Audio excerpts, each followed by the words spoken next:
Hey, good morning. Today is another one of our first fives. Today, we're in Acts chapter 26.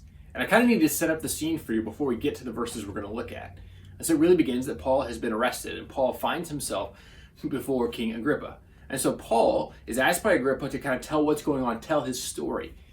And so Paul tells the story of his conversion, of how he became a follower of Jesus. He tells the story of how he encountered Jesus and how his life had been radically changed. And so I can't help but think that as Paul tells his story, that you and I should be able to tell our stories. I can tell you my story. It's not super complex, to be honest with you. I grew up in the church like many other people, and I know that right in and of itself doesn't mean you become a Christian, but I remember when I was 7 years old and someone mentioned, do you know that you need Jesus? Do you know that God loves you? And so as a young kid, I made a decision that I wanted to follow Jesus with my life.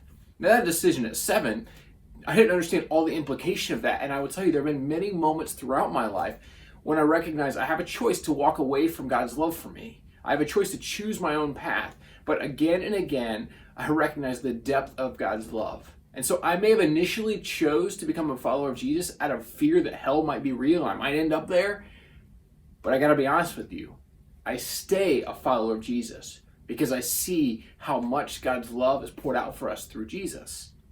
How he invites us to a way of life that's so radically different than everything else in the world invites us to. A way of life that's full of love and hope and peace and mercy and compassion and graciousness. A way of life that leads to life.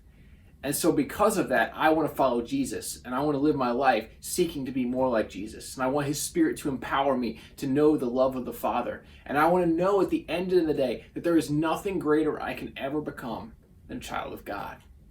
And so Paul tells his story, much like you and I should be able to tell our stories. And so he's been telling his story, and Agrippa asked him this particular question that I love, and here's his question. It says, then Agrippa, in verse 28, then Agrippa said to Paul, do you think that in such a short time you can persuade me to be a Christian? I love Paul's response here because it should be our response as well. Paul replied, short time or long, I pray to God that not only you, but all who are listening to me today may become what I am, except for these chains. Did you catch that? So Paul's chained up, but he says to them, I pray that everyone who might hear what I have to say, in other words, everybody who might hear my story about what God has done for me, about how he's taken me from dark to light, from despair to hope, from oppression to freedom, that I wish everyone might know that same love. That everyone might be radically defined by the love and grace and peace of God.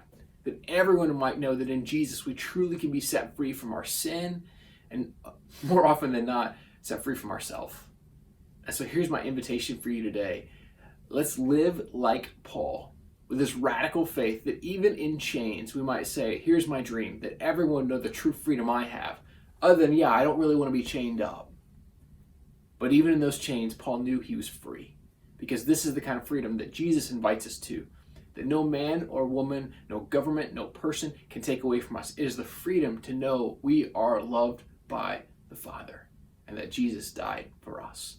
And so today, I hope you will decide to live like Paul, because when you do, you'll find that life is more worth living. You'll find hope reigns in your heart and in your life.